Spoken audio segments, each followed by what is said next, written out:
Hello students, कैसे हो। आज हम बात करेंगे ज्योमेट्रिकल आइसोमर्स फाइंड आउट करने की trick.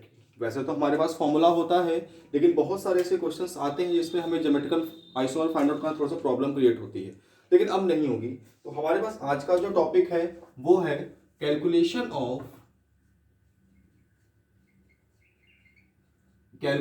Of number of geometrical isomers. कि हम आइसोलेशन टॉपिक में अगर हमारे पास ज्योमेट्रिकल आइसोमर्स फाइंड आउट करने का क्वेश्चन आ जाए तो हम कैसे फाइंड आउट करेंगे। तो सुनो यार दोस्तों, सबसे पहला तो इसके तीन केस होते हैं। केस नंबर वन, उसकी बात कर दें। केस नंबर वन क्या है कि अगर किसी कार्बन चेन में या किसी रिंग में हमारे पास ज्योमेट्रिकल फाइंड आउट करना है हमें, तो उसमें अगर हमारे एंड्स डिसिमिलर हों, इफ एंड्स आर डिसिमिलर, मतलब जो टर्मिनल एंड्स है हमारे स्टार्टिंग लास्ट वाले वो हमारे डिफरेंट हो, तो क्या होगा formula, number of geometrical isomer.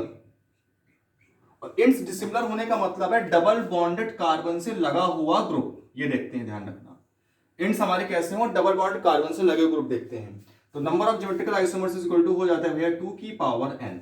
n क्या है हमारा, यहां पर n है number of geometrical centre. Example देखो, CH3 CH double bond CH, single bond CH, double bond CH, single bond OH। यहां डबल बॉन्डेड कार्बन से CH3 ग्रुप लगा हुआ है, यहां डबल बॉन्ड कार्बन से OH ग्रुप लगा हुआ है। दोनों एंड्स हमारे डिसिमिलर हैं। और यहां पर कितने ज्योमेट्रिकल सेंटर हैं आपको पता है। अगर किसी कार्बन चेन में ज्योमेट्रिकल आइसोमर शो कराना है तो उस कार्बन चेन में डबल बॉन्ड का होना बहुत जरूरी है। और उस डबल बॉन्ड कार्बन में किसी एक कार्बन से या डबल बॉन्ड कार्बन में दोनों डबल बॉन्ड कार्बन से डिफरेंट डिफरेंट ग्रुप लगे होने चाहिए। मतलब इंडिविजुअल डबल बॉन्ड कार्बन से सेम ग्रुप नहीं होना चाहिए। हाँ, डबल बॉन्ड कार्बन इन दोनों से सेम हो सकते हैं, लेकिन किसी एक कार्बन के पास सेम ग्रुप नहीं होना चाहिए। तो भैया यहाँ पे कितने ज्योमेट्रिकल सेंटर है, ये वाला भी ज्योमेट्रिकल सेंटर है, ये वाला भी ज्योमेट्रिकल सेंटर है। तो n की वैल्यू क्या हो गई, यहाँ पर 2 हो गई। तो number of geometrical isomers is equal to हो जाएगा 2 की पावर 2 इज इक्वल टू 4। कितने हो जाएंगे, 4। 2 सिस 2 ट्रांस। ठीक है, अब देखो अगला केस, ये एक सब एग्जांपल और देख लेते हैं हम लोग। CH3 CH double bond C, double bond C, double bond CH, single bond CH, double bond CH, single bond NH2। देखो यार, ये जो हमारा केस है, इस एग्जांपल का क्या होगा आंसर आप बताओगे। ये जो हमारा केस है स्पेशल केस के अंदर आता है, वो होता है स्पेशल केस हमारा कौन सा, क्यूमीन का केस होता है। कौन सा केस होता है, क्यूमीन का केस होता है।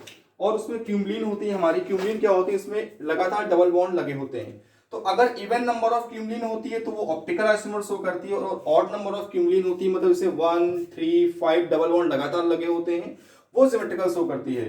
तो यहां पर कितने हैं लगातार, 3 बॉन्ड। तो एक ज्योमेट्रिकल सेंटर ये हुआ, एक ज्योमेट्रिकल सेंटर ये हुआ। एंड्स हमारे दोनों डिसिमिलर हैं। क्या होगा फॉर्मूला, 2 की पावर 2 इज इक्वल टू कितना हो जाएगा, 4 ज्योमेट्रिकल आइसोमर्स इसके क्या होंगे, बनेंगे। इतनी बात तो क्लियर हो गई होगी आपको। अब हम बात करेंगे केस नंबर 2। केस नंबर 2 क्या कहता है यार, ये देखो।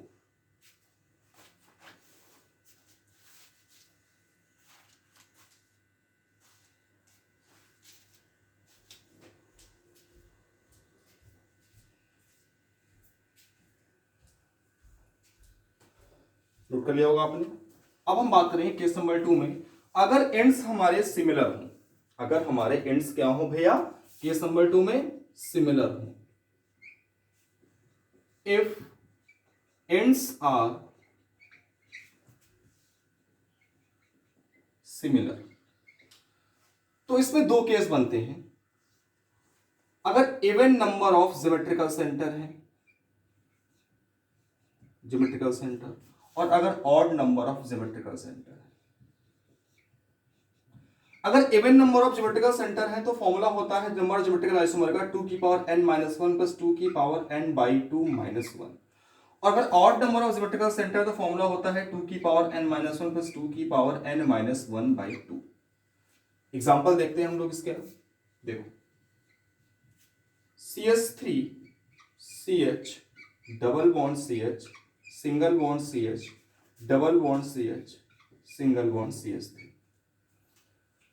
देखो यार, यहां पर जो हमारे एंड्स हैं वो क्या है, सिमिलर है। डबल बॉन्ड कार्बन से यहां भी CH3 है, डबल बॉन्ड कार्बन से यहां भी CH3 है, और दोनों हमारे क्या है, ज्योमेट्रिकल सेंटर है। कितने हमारे, इवन सेंटर है। तो नंबर ऑफ ज्योमेट्रिकल आइसोमर का फॉर्मूला होता है 2 की पावर n माइनस 1 प्लस 2 की पावर n बाई 2 माइनस 1। यहां पर n की वैल्यू क्या है बेटा, 2 है। कैसे करोगे, क्या होगा, 2 की पावर 2 माइनस 1 प्लस 2 की पावर 2 बाई 2 माइनस 1। कितना आएगा, 2 प्लस 1 इज इक्वल टू कितने आइसोमर बनेंगे इसके, 3 आइसोमर्स बनेंगे। बात क्लियर है, आप नोट कर लो। एग्जांपल एक और का लेते हैं हम लोग, CH3 CH double bond CH single bond CH double bond CH single bond CH double bond CH single bond CH3। Terminal group हमारे क्या है, सेम है, 1 2 3। 3 स्टीरियो सेंटर है, इसमें ज्योमेट्रिकल सेंटर है। फॉर्मूला होगा 2 की पावर 3 माइनस 1 प्लस 2 की पावर 3 माइनस 1 बाई 2। बेटा कितना होगा, 2 की पावर 2 प्लस 2 की पावर 1। टोटल कितने आइसोमर बनेंगे, 6 ज्योमेट्रिकल आइसोमर्स क्या होंगे इसमें फॉर्म होंगे। बात क्लियर है। अब हम बात करेंगे किसी रिंग में कैसे ज्योमेट्रिकल शो करेगा। तो एक चीज याद रखो जो मैं बोलने जा रहा हूं, अगर किसी रिंग में ज्योमेट्रिकल आइसोमर शो कराना है तो आप एक चीज देखो कि उस रिंग में, हम बात करेंगे फिलहाल अभी 3 मेंबर से लेकर 6 मेंबर तक की रिंग की, 3 मेंबर से लेकर 6 मेंबर तक की रिंग में, कि उस रिंग में दो चीज लिख रहा हूं, उस रिंग में 2 कार्बन ऐसे हों जो कि sp3 हाइब्रिडाइज हो, और उन दोनों कार्बन में से हर एक कार्बन से डिफरेंट डिफरेंट ग्रुप लगा हो। ठीक है, अगर एक कार्बन से 2 सेम ग्रुप लग गया तो सिमेट्रिकल नहीं शो करेगा। हाँ ये है कि जो उस कार्बन से ग्रुप लगा है वो दूसरे वाले कार्बन से भी लगा हो सकता है, लेकिन किसी एक कार्बन से 2 सेम ग्रुप नहीं होना चाहिए। देखो कैसे भाई,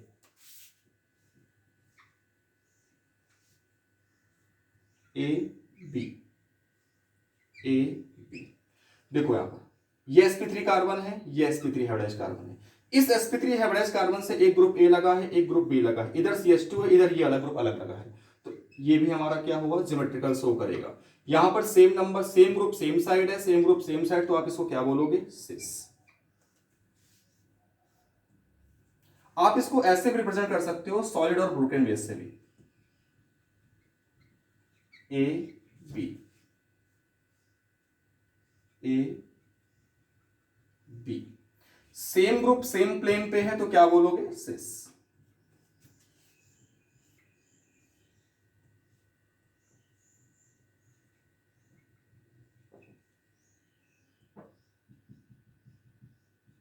अब देखो यहां पर सेम ग्रुप अपोजिट प्लेन पे आ गया, ये बिलो द प्लेन लगा हुआ है, अबव द प्लेन लगा है, भैया क्या बोलोगे इसको, ट्रांस।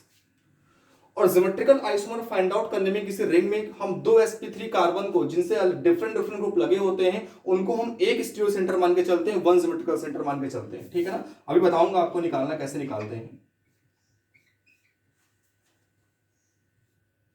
A B किसी भी कार्बन पे लगा दो, A B, क्या बोलेंगे, सेम ग्रुप सेम साइड है, क्या बोलोगे भैया इसको, सिस।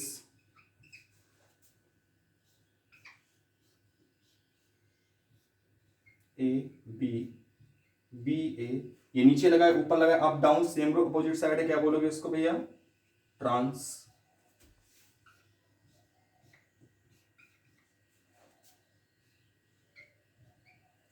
अभी हम 6 नंबर तक की बात करेंगे। इसके आगे जितने भी हायर साइक्लोएल्केन्स होते हैं उनकी हम बात करेंगे, उसमें सिस ट्रांस कैसे शो करता है, कौन स्टेबल होता है कौन स्टेबल नहीं होता है, क्योंकि उसके अंदर जो डबल बॉन्ड होता है वो सिमेट्रिकल शो करता है। 3 से लेकर 7 नंबर तक की कार्बन की रिंग के अंदर सिमेट्रिकल अगर डबल बॉन्ड आ जाता है तो वो सिमेट्रिकल, वो डबल बॉन्ड की वजह से सिमेट्रिकल आइसोमर नहीं शो करता। लेकिन अगर किसी कार्बन की चेन में अगर डबल बॉन्ड आता है तो वो सिमेट्रिकल आइसोमर शो करता है। सेम ग्रुप सेम साइड, क्या बोलोगे, सिस।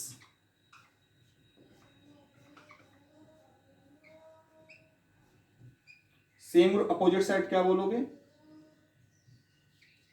Trans.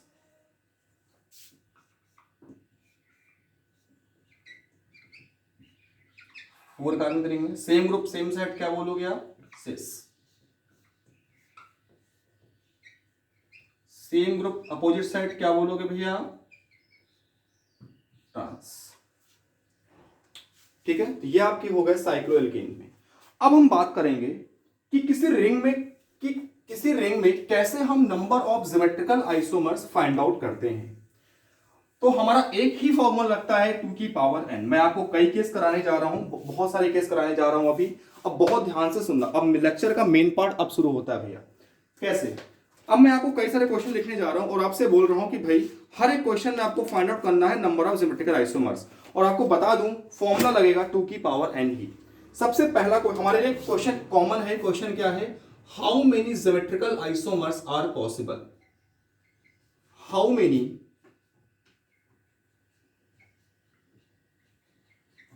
Geometrical isomers are possible in given compound?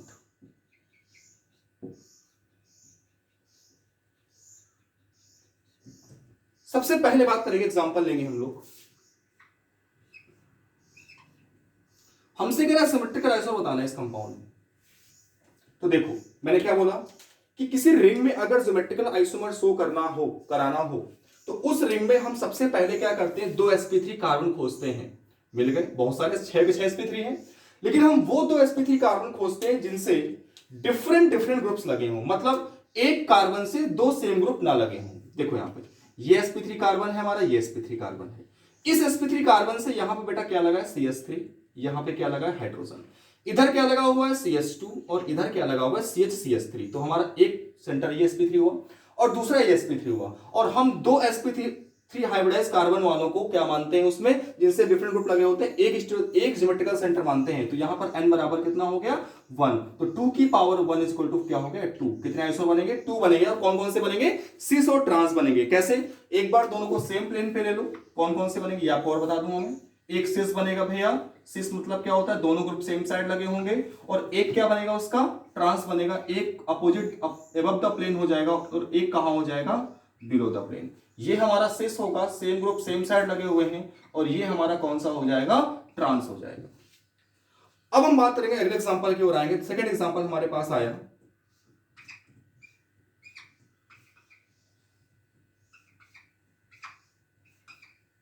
ये। अब सबसे पहली बात, ये हमारी कार्बन की चेन है, ये रिंग है, ये चेन है। हम चेन में देखते हैं डबल बॉन्ड और रिंग में देखते हैं sp3 हाइब्रिडाइज्ड कार्बन। देखो अब क्या ये डबल बॉन्ड सिमेट्रिकल सेंटर होंगे? नहीं होंगे यार। क्यों? इन डबल बॉन्ड में से एक कार्बन ऐसा है जिनसे क्या है, 2 सेम नंबर ऑफ हाइड्रोजन लगे हुए हैं, और हमारी शर्त होती है कि डबल बॉन्ड कार्बन से या sp3 वाले कार्बन से 2 सेम ग्रुप नहीं होने चाहिए। तो ये हमारे ज्योमेट्रिकल सेंटर नहीं होंगे। अब पता करते हैं क्या ये होंगे? हाँ यार, ये 2 हमारे ऐसे हैं sp3 कार्बन जिनको हम एक ज्योमेट्रिकल सेंटर मान सकते हैं। तो सेम ऐसे ही होगा, 2 की पावर 1। यहां भी कितने होंगे, 2 आइसोमर बनेंगे ज्योमेट्रिकल के। कौन कौन से बनेंगे, सिस और ट्रांस बनेंगे। इतनी बात क्लियर है? जरा जल्दी से नोट करते हैं हम लोग। थर्ड एग्जांपल लेते हैं। अब मैं कुछ ट्रिक बताऊंगा आपको।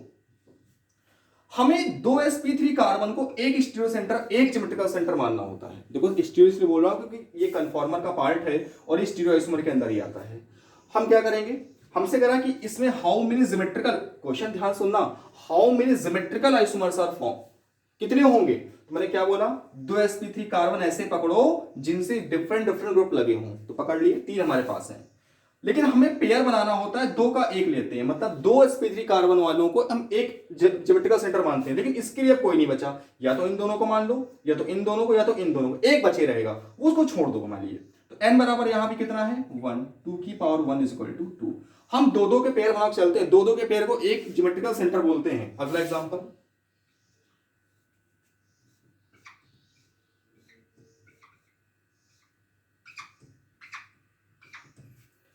क्या करेंगे, एक इसको ले लो और एक इसको ले लो, या तो इन दोनों को ले लो या इन दोनों को ले लो, किसी एक को ले लो। तो यहां पर n इक्वल टू कितना है, 2। तो नंबर ऑफ सिमेट्रिकल आइसोमर कितने हो जाएंगे, 2 की पावर 2, 4 हो जाएंगे। बात क्लियर आ रही ना, कोई डाउट तो नहीं है ना। अगला एग्जाम्पल, यार बहुत अच्छी ट्रिक चल रही है आपके लिए, जो आपको बहुत बेनिफिट होगी आपके लिए एग्जाम में। अब देखो, या तो इन दोनों को ले लो या तो इन दोनों को, एक छूटेगा क्योंकि हम 2 को लेते हैं एक साथ। तो 2 की पावर 1 इक्वल टू क्या हो जाएगा, 2 आइसोमर्स फॉर्म होंगे। और अच्छे क्वेश्चन आ रहे हैं, रुकना यार, चलते जाओ चलते जाओ। आपको मेरे चैनल पे बहुत सारी ट्रिक्स मिलेंगी हर टॉपिक से रिलेटेड यार, घबराना नहीं। जेई और नीट तो फोड़ना है। ऐसा भी क्वेश्चन क्यों ना आ जाए। चलो मैंने क्या बोला, दो दो ले लो, एक ये ले लिया एक ये ले लिया, या ये ले लो ये ले लो, कोई भी दो ले लो, एक छूटेगा छूटेगा, तो कितने ज्योमेट्रिकल सेंटर हो गए, 2, 2 की पावर 2 इक्वल टू कितना आ गया, 4। अगला क्वेश्चन देखो, घबराना ही नहीं है यार, कैसी बातें करते हो। CH3 C2H5 लो, एक ये सेंटर एक ये सेंटर, कितना होगा 2 की पावर 1, एक कॉमन है, 2 आइसोमर्स होंगे। चलो अब देखते हैं,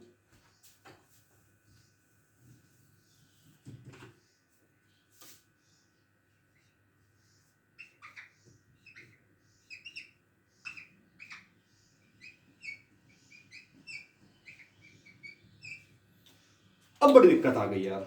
अब है तो दोनों sp3, लेकिन एक यार दिक्कत आ गई, दो इस sp3 वाले से दो सेम ग्रुप लग गए।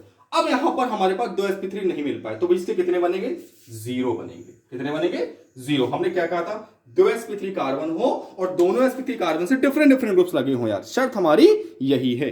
चलो अगला एग्जांपल देखते हैं। घबराना तो है ही नहीं यार, कैसी बातें करते हो।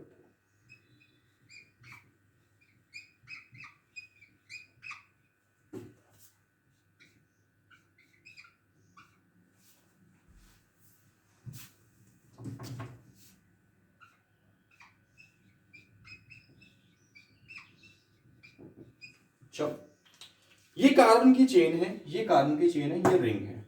क्या इसकी वजह से, डबल बॉन्ड की वजह से रिंग के अंदर वाले डबल बॉन्ड की वजह से ज्योमेट्रिकल शो करेगा, नहीं, तो ये ज्योमेट्रिकल सेंटर नहीं होगा।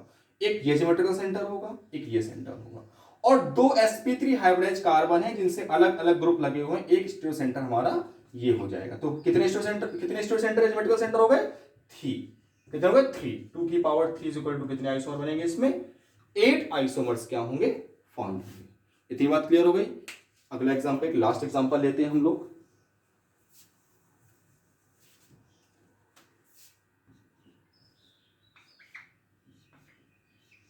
आज के बाद आप ज्योमेट्रिकल के क्वेश्चन तो गलत नहीं करोगे, इतना तो मुझे भरोसा हो गया। चलो कुछ नहीं करना, अरे दो को उठा लो यार, एक इसको उठा लो, इसको उठा लो, चाहे जो को दो उठा लो, एक छूटेगा उसको छोड़ने दो, वो क्या करे, अकेला है तो उसका नसीब ही खराब है। कितने आइसोमर बनेंगे ज्योमेट्रिकल के, 2 ज्योमेट्रिकल आइसोमर बनेंगे। एक और एग्जांपल लेते हैं चलते चलते।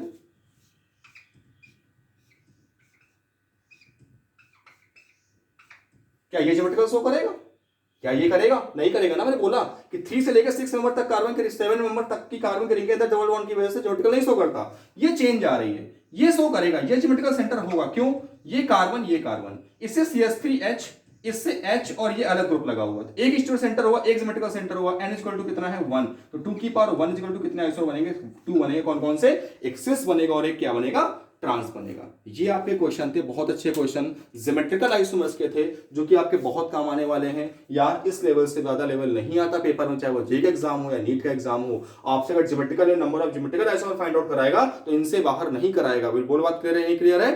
अब हम इस अगले जो हमारा वीडियो पड़ेगा उसमें और से ट्रिक बताएंगे और अलग अलग टॉपिक से ट्रिक बताएंगे जो आप तक पहुंचाता रहूंगा direct. Thank you everyone, thank you to everyone.